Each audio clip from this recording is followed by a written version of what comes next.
Let's read Growing Frogs by Vivian French. Once, when I was little, my mom read me a story about a frog that drank and drank and drank and grew bigger and bigger and bigger. Afterwards, Mom asked me if I'd like to watch some real frogs growing. I know where there's a pond with lots of frogs' eggs in it, she said. We could bring some home. I was frightened.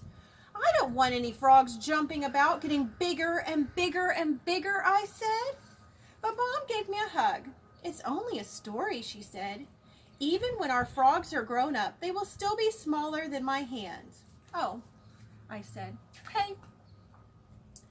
Next day, we went to look at the pond. The water was dark brown and there was gray jelly stuff floating on the top. Yuck, I said. There's the frog spawn, said Mom, and she pointed to the gray jelly stuff. I bet that was laid last Friday night. The frogs were croaking so loudly I couldn't get to sleep. You see the black dots in the middle of each jelly shell, said Mom.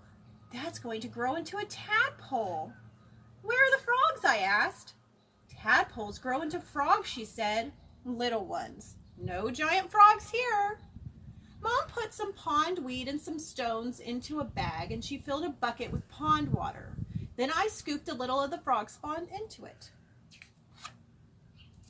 When we got home, we put everything into a big fish tank in the kitchen. The cat kept peering at it, so we had to put a wire net over the top. I counted 27 little black dots. Each dot was inside its own jelly shell.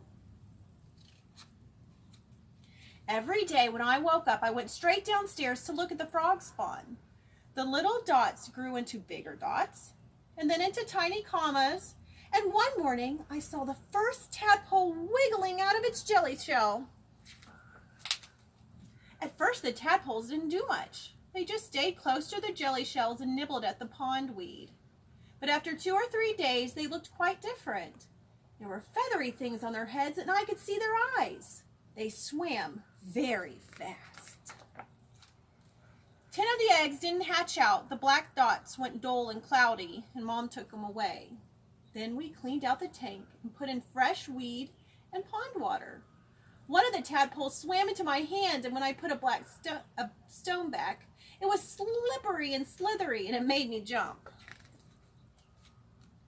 After a bit, I got used to having tadpoles, and I didn't look at them so often. When Mom told me their little feathery bits had gone, I didn't believe her. But it was true. It was me that saw the next change, though. Look, I shouted, and Mom rushed to see. Some of the tadpoles had grown 2 little bumps. Mom said the bumps would grow into back legs. They grew very quickly. One day there were 2 little bumps. The next day the bumps were stumps. The day after that they were almost proper legs. And when the feet unfolded, they were webbed like tiny brown-green fans. They aren't tadpoles anymore, I said. They're not quite frogs. The not quite frogs grew front legs next, and then their tails got shorter, and their mouths got wider. Now they're frogs, Mom said. Baby ones.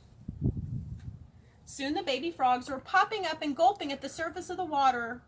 One of them tried to climb on the stones, but it slid off. Mom said they were getting ready to leave the water. Grown-up frogs breathe air, she said. That's what the stones are for, so our frogs can climb out of the water and breathe. Not long after that, Mom said it was time to take our baby frogs back to live in the pond with all the other baby frogs.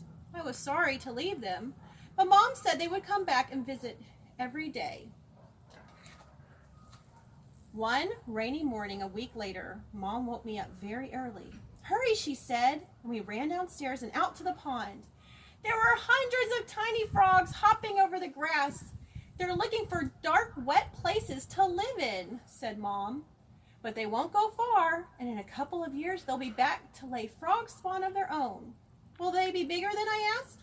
Just a little, said Mom. Good, I said. I like having frogs jumping about and getting bigger and bigger and bigger. The end.